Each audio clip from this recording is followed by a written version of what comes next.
कहा कि हम लोग सुबह से फोन करते हैं और शाम तक फोन करते हैं, 1 घंटा आधा घंटा यहाँ पहुंच गई वहां पहुंच गई, ये समस्या चल रही है और कई दिन की चल रही है। और उन्होंने ये भी कहा कि जो नोडल अफसर हमारे यहाँ लगाए गए हैं उनको भी हम गुहार करते हैं, एडिशनल हेल्थ सेक्रेटरी से भी गुहार करी, पर वो गुहार किसी कान पे पड़ नहीं रही। मैं इसमें नहीं पढ़ रहा कि ये समस्या का कारण कैसे क्या है, वो एक अपना विषय अलग है, परंतु जो मूल विषय है कि ऑक्सीजन नहीं है दिल्ली में। आज ऑक्सीजन की कमी दिल्ली में है। बाकी प्रदेशों में अगर जाएंगे तो कोई प्रदेश और इस प्रकार की बात नहीं कर रहा कि ऑक्सीजन की कमी है, मतलब वहां ऑक्सीजन जितना उन्होंने मांगी है उतनी ऑक्सीजन उनको मिल रही है। दिल्ली में जितनी उन्होंने ऑक्सीजन मांगी उतनी दी जा रही, परंतु वो आगे सप्लाई नहीं जा पा रही। ये एक विषय है। आम आदमी पार्टी से कोई होते तो अच्छा होता। वो मैं करेक्ट कर देता हूँ सिंह साहब करेक्ट कर दूं, मैं करेक्ट कर दूं। उन्होंने 1000 के करीब 990 के करीब मांगी है और आपने 100 मीट्रिक टन बढ़ाई है, 490 दे रहे थे, 590 की है। मैं आनंद दुबे आ रहा हूं, of course I will come to you Anand Dubey. Singh साहब को पूरा कर लेंगे। अफसोस ये कि मैं आ रहा हूं, आनंद दुबे आ रहा हूं, आ रहा पूरे बोलने दीजिए। जो एलोकेट की जा रही है वो भी तो नहीं पूरी उठा रहे ना, वो जो एलोकेट कर रहे हैं वो उठा लें। वो उसके लिए भी आज कोर्ट ने क्या कहा और हम उसकी जिम्मेवारी ओढ़ेंगे ना कोर्ट, क्योंकि आज से 3 दिन पहले इसी हाई कोर्ट ने कुछ और कहा था। उन्होंने कहा था कि आप कहीं से उठाइए, कुछ करिए, आपकी जिम्मेवारी, दिल्ली सरकार की जिम्मेवारी है। आपको ऑक्सीजन का कोटा अलॉट हो गया, आप लाइए, कहीं से लाइए, आप बैक बोरो स्टील किसी से टैंकर मांगिए, कुछ करिए। पर दिल्ली सरकार उस पर नहीं कर पाई, उस बात के लिए जो करना चाहिए था। मैं विफलता नहीं कह रहा क्योंकि ये राजनीतिक समय नहीं है, इसका हिसाब बाद में करेंगे, परंतु आज कोर्ट ने कहा कि दिल्ली सरकार नहीं करेगी, अब केंद्र की जिम्मेवारी है कि वो ऑक्सीजन डोर टू डोर पहुंचाएंगे।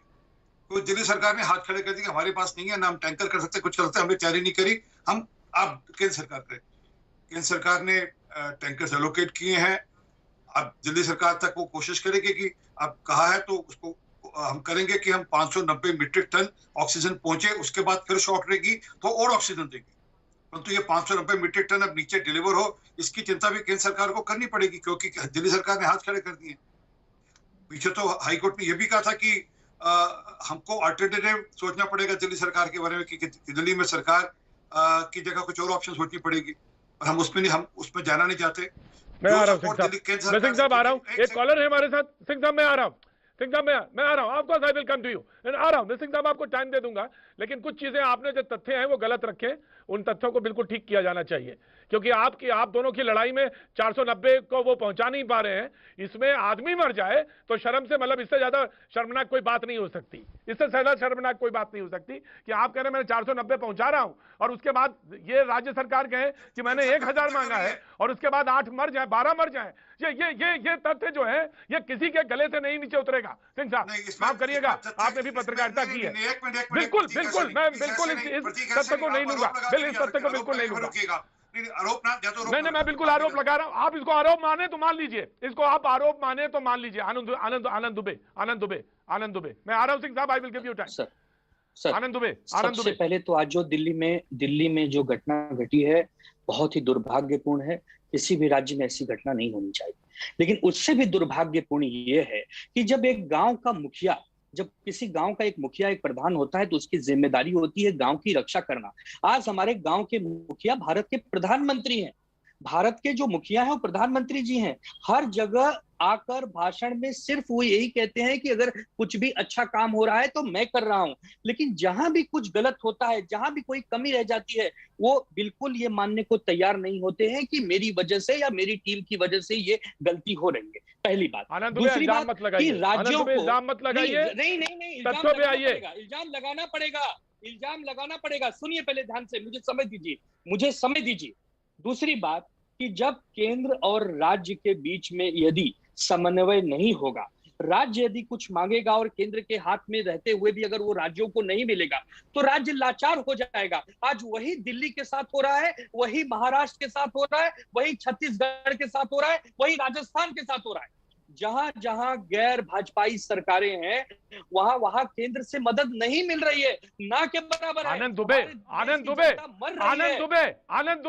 हाथ पे हाथ रख। आनंद दुबे आप महाराष्ट्र का जिक्र कर रहे हैं, मुंबई का जिक्र कर रहे हैं, हाथ में हाथ रखे बैठे रहिए और फिर कहिए कि इन्होंने नहीं दिया, उन्होंने नहीं दिया, हाथ में हाथ रख के बैठे रहिए। और उसके बाद जब लोग मरने लगे तो कहिए कि आप साहब उठे नहीं, आप उठे नहीं। मुझे मालूम है मुंबई का हाथ पर पूरे भारत के एकमात्र मुख्यमंत्री श्री उद्धव ठाकरे साहब हैं जिन्होंने लॉकडाउन लगाने की पहल की। उन्होंने कहा कि दूसरी लहर बहुत तेजी से फैल रही है, इसकी जानकारी केंद्र हमें देने में असक्षम रह गई, लेकिन उन्होंने लॉकडाउन लगाने का फैसला किया। हमारा पहला लॉकडाउन हो भी गया, हम दूसरा भी लगा दिए। हमारा देखा देखी बाकी के राज्य भी लॉकडाउन लगा रहे हैं। इसी लॉकडाउन का विरोध भाजपा के नेता हमारे महाराष्ट्र के कर रहे थे। मैं आपको सिर्फ ये कहना चाहता हूं, यह वक्त राजनीति करने का नहीं है, यह वक्त एक दूसरे के ऊपर आरोप प्रत्यारोप लगाने का नहीं है। लेकिन मैं बिल्कुल आ रहा हूं, मुझे बताइए वैक्सीन, मैं आ रहा हूं वैक्सीन के लिए, मैं वैक्सीन पे ऑफकोर्स आनंद दुबे, मैं टाइम दूंगा। एक कॉलर है मेरे साथ, कॉलर मेरे साथ जुड़ रहे हैं, मैं उनके पास आरपी सिंह साहब, सरदार आरपी सिंह साहब, मैं बिल्कुल आपके पास आऊंगा। You will get chance, of course I will give you chance. जी, कपिल साहब हैं, कपिल साहब कुछ कहना चाह रहे हैं? सिंह साहब, बात सुन लेते हैं। सिंह साहब, वक्त बहुत खराब है, बात सुन लेते हैं। लोगों की, जनता बहुत नाराज है। आरपी सिंह साहब, जनता बहुत नाराज है, सुन लेते हैं बात। आरपी सिंह साहब, हाँ जी। कपिल जी, कहां से बोल रहे हैं? सर, मैं जयपुर से बोल रहा हूं। जयपुर से, जी बताइए साहब, क्या करते हैं, क्या कर रहे हैं? मैं आ रहा हूं, प्रीति आ रहा हूं, आई एम कमिंग टू। जी सर, मैं एक एनजीओ के जरिए सर एक प्लाज्मा डोनर का ऐप बनाया है सर, ताकि लोगों के पास जो प्लाज्मा डोनर्स की अवेलेबिलिटी जो है वो प्रोवाइड की जा सके। बिकॉज यहाँ पे स्थिति बहुत खराब हो गई है और सिचुएशन वर्स्ट से वर्स्ट होती जा रही है। गवर्नमेंट की तरफ से जो सपोर्ट है वो लिमिटेड है उनके रिसोर्सेज की तरफ से, और अब मतलब जनता के पास खुद के पास अपना हाथ है कि अपना खुद सुरक्षा जितनी कर सकते हैं वो कर रहे हैं। उसके पास जो रिसोर्सेज हैं वो अवेलेबल नहीं है।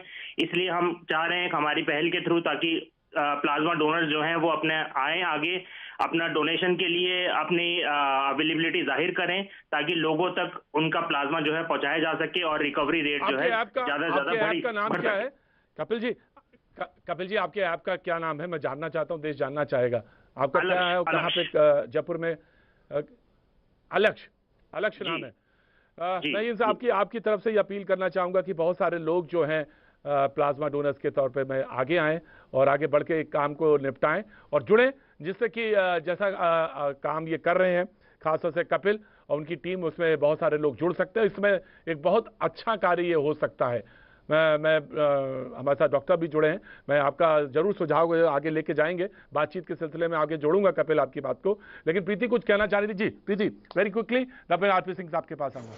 जी प्रीति, वेरी क्विकली। प्रतीक जी, मैं देखिए, आपने पैनल पे नेता बिठाए हैं, तो मैं नेताओं की आदत है एक दूसरे के ऊपर आरोप प्रत्यारोप लगाने की। मैं आपको सिर्फ ये बता दूं कि दिल्ली हो जहां पे आम आदमी पार्टी की सरकार हो, यूपी हो जहां बीजेपी है, छत्तीसगढ़ है जहां पे कांग्रेस है, महाराष्ट्र है जहां ठाकरे साहब की सरकार है, कोई ऐसा राज्य नहीं है जहां पे हाहाकार नहीं मचा है, लोग परेशान नहीं है। हमारे एनजीओ के थ्रू जितनी हम लोग कोशिश कर सकते हैं दूसरे एनजीओ के साथ तक जुड़ के, वो सब कुछ कर रहे हैं। लेकिन सबसे खराब मैं आपको बता दूं, आपका व्यूअर जो इस समय टीवी देख रहा होगा ना, और जब ये बार बार ये लोग कहते हैं, चाहे यहाँ बीजेपी के प्रवक्ता बैठे हो, चाहे यहाँ कांग्रेस के प्रवक्ता बैठे, जब ये एक दूसरे को ये कहते हैं, जरा इनसे पूछे कि जिस राज्यों में इनकी सरकारें हैं, क्या वहां सब कुछ ठीक है? वहां प्लाज्मा मिल रहा है, वहां बेड मिल रहा है, वहां वेंटिलेटर मिल रहा है? लोग मारे मारे फिर रहे हैं। प्रतीक जी, नाम गिनवा सकती हूँ मैं, अगर सिर्फ जयपुर की बात कर लूं, क्योंकि कॉलर जयपुर से थे जो भाई साहब इतना बढ़िया काम कर रहे हैं, बधाई देती हूं मैं उनको। जयपुर में यह हालत है कि अस्पतालों में डॉक्टर्स ये कह रहे हैं कि हम एडमिट करेंगे, हम बेड देंगे, लेकिन आप अपना ऑक्सीजन लेके आइए।